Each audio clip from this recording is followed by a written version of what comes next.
Hello friends and welcome back to your channel smart traders club. शुरुआत करेंगे India VIX के साथ में, जो थोड़ी बहुत गिरावट के साथ में काम कर रहा है। 19 के आसपास में है, ठीक ठाक है। जिस तरह से मार्केट के अंदर में आज दोनों तरह का मूव देखने को मिला, वोलाटाइल सेशन देखने को मिला, वैसा वोलाटाइल इंडिया विक्स तो नहीं दिखा रहा है। वैसे वोलाटिलिटी इंडिया विक्स नहीं दिखा रहा है, लेकिन इसके बावजूद इंडिया विक्स 20 के नीचे कंफर्टेबल है। जब तक काम कर रहा है 20 के नीचे कंफर्टेबल है। ऑप्शंस बायर्स के लिए भी एक अच्छा अपॉर्चुनिटी है मार्केट के अंदर में बाय करने के लिए। एंड डेफिनेटली अगर आप ऑप्शन राइटर्स हैं तो वन साइड ट्रेड भी कभी कभी देखने को मिल जा रहा है, तो उसके लिए भी आपका अच्छा ट्रेड बन रहा होगा। निफ्टी और बैंक निफ्टी के बारे में बात करें तो जिस तरह से फ्राइडे का मूवमेंट आया हुआ था, वैसा फॉलो अप सेशन देखने को नहीं मिला हुआ है। निफ्टी 15,200 के ऊपर काफी देर तक काम किया, लेकिन दिन भर वोलाटाइल सेशन होने की वजह से ऊपर नीचे 200 के नीचे 200 के ऊपर काम हो रहा था। क्लोजिंग 200 के नीचे हुई है, बट इसे 15,200 के आसपास की क्लोजिंग मान के चलते हैं। 22 पॉइंट्स ही गेन के साथ में, बट ठीक ठाक है क्लोजिंग। बैंक निफ्टी मजबूत स्थिति में नजर आ रहा था। सुबह 35,000 के ऊपर भी ट्रेड किया, पर सस्टेन नहीं कर पाया। दो बार ट्रेडिंग 35,000 के ऊपर हुई है, सस्टेन नहीं हुआ है। 336 पॉइंट्स का गेन यहां पे भी देखने को हमें मिला हुआ है। सो अगर मैं दोनों के फ्यूचर्स के बारे में बात करूं, निफ्टी फ्यूचर्स, सो आपको निफ्टी फ्यूचर्स 15,190 पे काम करता हुआ नजर आ रहा होगा, और बैंक निफ्टी फ्यूचर 34,893 के आसपास काम करता हुआ नजर आ रहा होगा। दोनों डिस्काउंट में नजर आ रहे हैं। एक ये अपडेट है कि अभी तक पूरे महीने जो फ्यूचर्स में आपको प्रीमियम पे काम करते हुए नजर आते हैं, वो अब डिस्काउंट पे काम करते हुए नजर आ रहे हैं। और जिस तरह का कैंडल बनता हुआ नजर आ रहा है, वो भी अपने आप में इनडिसिसिव काइंड ऑफ कैंडल दिखा रहा है। सो उन सब चीजों के बारे में बात करेंगे चार्ट के ऊपर में, बट पहले समझ लेते हैं कि निफ्टी और बैंक निफ्टी ने आज दिन भर में जो भी मूव दिखाया, उस मूव के पीछे स्मार्ट मनी का क्या हाथ था या क्या पार्टिसिपेशन था। 1.14% डाउन, लगभग 59.67% पे काम करते हुए नजर आ रहा है। अच्छा, ये जो डेटा आपको देखने को मिल रहा है, ये डाउन है, इसके अंदर में लॉन्ग की थोड़ी बहुत अनवाइंडिंग हुई है एंड शॉर्ट अपनी जगह पे ही है। शॉर्ट में बहुत ज़्यादा चेंजेस नहीं देखने को मिल रहे, लेकिन लॉन्ग के अंदर में अनवाइंडिंग देखने को मिल रही है। कॉल एंड पुट राइटिंग की बात करें तो दोनों ऑलमोस्ट बराबर हैं, यानी किसी भी साइड मूवमेंट होने के चांसेस ज़्यादा बनते हैं। सो अगर मैं डेरिवेटिव डेटा से इस पर्टिकुलर स्लाइड से कुछ समझने की कोशिश करूं, सो डेटा निगेटिव मैं नहीं बोलूंगा, क्योंकि एफआईआई नॉर्मली 60% के आसपास में अपनी पोजीशन रखते हैं, तो 60% के आसपास में पोजीशन बना रखी हुई उन्होंने। जो डेटा मिल रहा है कॉल एंड पुट राइटिंग, जो एक इंपॉर्टेंट इंडिकेशन देता है, ये ऑलमोस्ट इक्वल है। सो यहाँ से आपको एक साइडवेज मूवमेंट से अच्छा मैं ये बोलूँगा कि कोई एक डिसीजिव मूव नहीं आते हुए नजर आ रहा है। सो अगर मैं ओवरऑल डेटा की बात करूं तो यहां से एक न्यूट्रल व्यू बनता है, नेगेटिव नहीं, न्यूट्रल व्यू बनता है यहां से। अगर इंडेक्स के अंदर में देखें तो इंडेक्स के अंदर में लगभग 370 करोड़ की बिकवाली किया हुआ है, और स्टॉक फ्यूचर के अंदर में 1791 करोड़ की बिकवाली करते हुए नजर आए। सो इसको 1800 के आसपास में अगर पकड़ के चले और इसे 350 मान के चले, सो लगभग 1800 350 की बात कर रहा हूं, तो मैं 2150 करोड़ की सिर्फ और सिर्फ डेरिवेटिव डेटा के अंदर में आज के दिन में बिकवाली देखने को मिली है। इसमें से एक डेटा जो सही में अब थोड़ा सा कंसर्न बढ़ा रहा है, वो है स्टॉक फ्यूचर्स का। कंटिन्यूसली बिकवाली देखने को मिल रही है। दो हम मंथली एक्सपायरी के आसपास में है, ऐसा ट्रेंड देखा जाता है, लेकिन इतना भारी भरकम थोड़ा सा मूड खराब करने वाली कहानी, और यही एक रीज़न है जिसके चलते हुए आप ऊपरी लेवल पे सस्टेन नहीं कर पा रहे हो। शुक्रवार का इतना अच्छा मूव देने के बावजूद बैंक निफ्टी और निफ्टी आज फॉलोअप सेशन या फॉलोअप बाइंग नहीं दे पाया है। यही रीज़न है कि इंडेक्स फ्यूचर और स्टॉक फ्यूचर ऊपर की तरफ से, जो डेरिवेटिव जो स्मार्ट मनी है, ऊपर की तरफ से बिकवाली उनकी तरफ से हावी होती हुई नजर आ रही है। कैश सेगमेंट के अंदर में लगभग 585 करोड़ की खरीदारी की है, और DII ने 707 करोड़ की बिकवाली की हुई है। सो FII का अगर मैं ओवरऑल डेटा देखूं, कैश के अंदर में स्टॉक स्पेसिफिक 585 करोड़ की बिकवाली है, और यहाँ पे लगभग 1800 करोड़ की बिकवाली है। सो लगभग 1300 करोड़ की बिकवाली FII करके गए हैं। इसके लिए मैं FII का जो डेटा है उस डेटा को निगेटिव मान रहा हूँ। ये 585 करोड़ की खरीदारी बहुत बड़ी नहीं है और बहुत इंपॉर्टेंट नहीं है ये।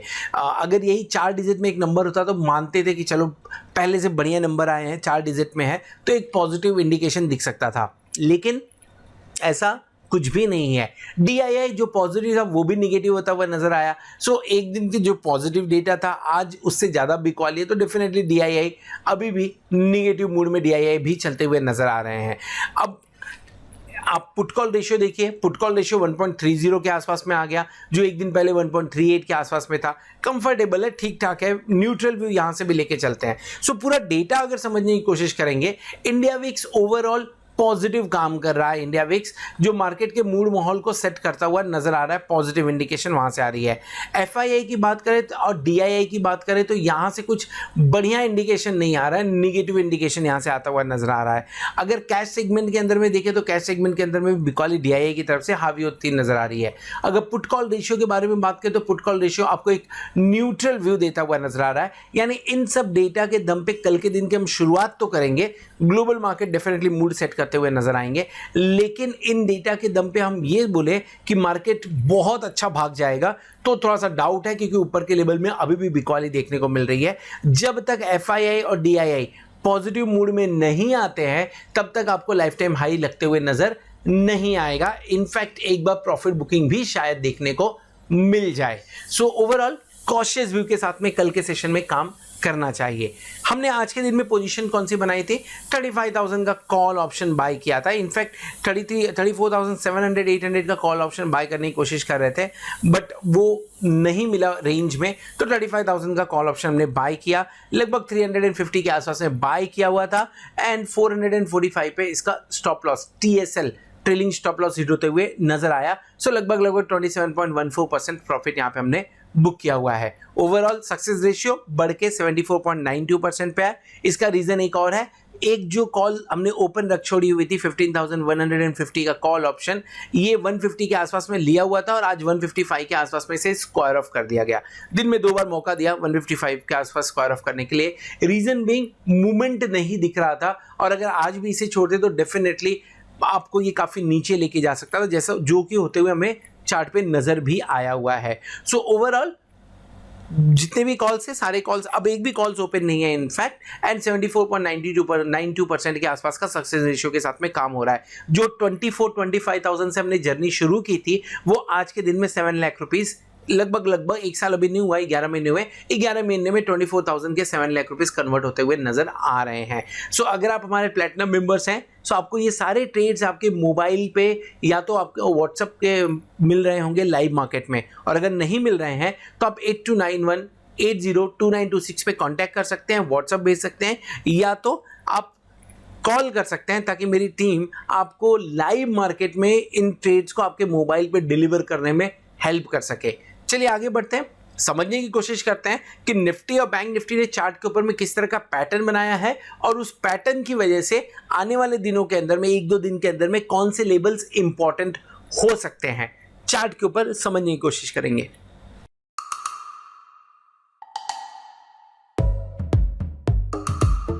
ये है अनुमानन, इन्हें एस्केलेटर में चढ़ना मुश्किल लगता है।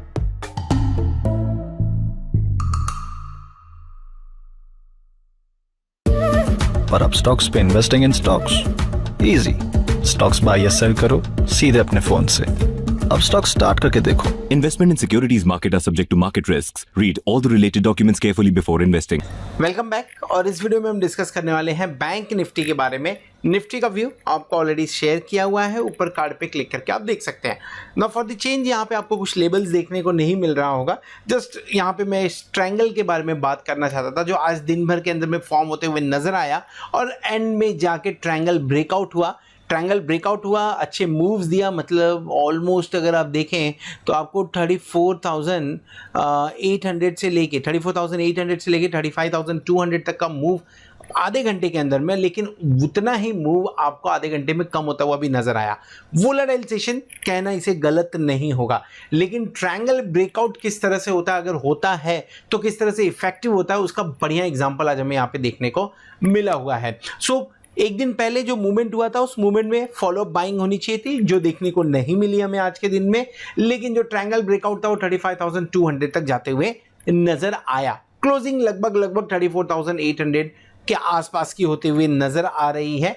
ऑप्शन चैन में इसे समझने की कोशिश करेंगे कि क्लोजिंग एग्जैक्टली कहाँ हुई है। सो दैट इज 34,943 के आसपास की क्लोजिंग रियल में जो दिखा रहा है, चार्ट के ऊपर 34,800 दिखा रहा है ना। अब करना क्या चाहिए, आज के दिन में एक रेजिस्टेंस हमने यहाँ पे ड्रॉ किया 35,200 का, ये यहाँ पे ऑलमोस्ट रेजिस्टेंस बढ़िया काम करते हुए नजर आ रहा है। जो कैंडल बना हुआ है, ये कैंडल भी स्पिनिंग टॉप कैंडल बना हुआ है, जो कि अपने आप में एक इनडिसिसिवनेस दिखाता है। कल की बॉडी के अंदर में डेफिनेटली हम घुसे थे, यानी यहाँ पे बॉडी के अंदर में आए थे, लेकिन वहां से बाइंग देखने को मिला। मतलब इंडिकेशन तो ये दिख रहा है कि बैंक निफ्टी 34,600 से लेके 34,500 के बीच में एक अच्छी बाइंग अपॉर्चुनिटी दे रहा है। सो अगर इन लेवल्स के आसपास में मिलता है, बाय कर लीजिए। अब स्टॉप लॉस लगाना है 34,300 के आसपास का लगा लीजिए स्टॉप लॉस, और टारगेट फिर कहां का बनेगा आपका, टारगेट बनेगा 35,000 के आसपास का, 35,200 के आसपास का, ये आपका टारगेट बनता हुआ नजर आ सकता है। मार्केट बहुत बढ़िया हुआ तब आपके लिए 35,700 एंड 36,000 के आसपास का लेवल बनता हुआ नजर आया। मार्केट खराब हुआ तो 34,300 भी टूटता हुआ नजर आएगा। इन दैट केस जो नेक्स्ट बाइंग अपॉर्चुनिटी बनेगी वो 33,800 के आसपास में दिखते हुए नजर आएगी हमें। शॉर्ट करना चाहिए क्या, फिलहाल शॉर्ट से बचें। फिलहाल जिस तरह का इंडिकेशन दिख रहा है शॉर्ट से बचें। इन केस अगर बैंक निफ्टी क्लोजिंग दे देती है 33,800 के नीचे क्लोज कर देता है तो रेंज शिफ्ट होता हुआ नजर आएगा, जो कि 32,800 से 32,900 के बीच का रेंज बनता हुआ नजर आ जाएगा, जो निगेटिव माना जाएगा। एनी हाउ जिस तरह का आज कैंडल बना हुआ है, जैसा मैंने पहले मेंशन किया, ये फॉलो बाइंग नहीं दिखा रहा है, तो एक तरह से ये निगेटिव माना जाना चाहिए।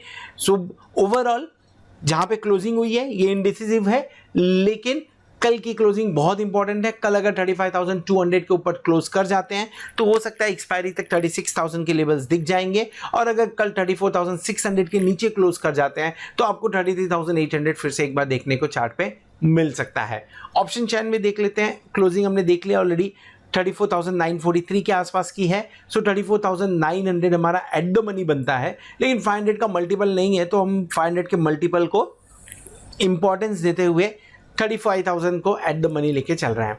नाउ 43,201 लॉट का ओपन इंटरेस्ट हमें कॉल साइड में देखने को मिल रहा है, एंड 26,000 लॉट का ओपन इंटरेस्ट हमें पुट साइड में देखने को मिल रहा है। डेफिनेटली ये इंडिकेट कर रहा है कि रेजिस्टेंस ज्यादा है देन दिस सपोर्ट।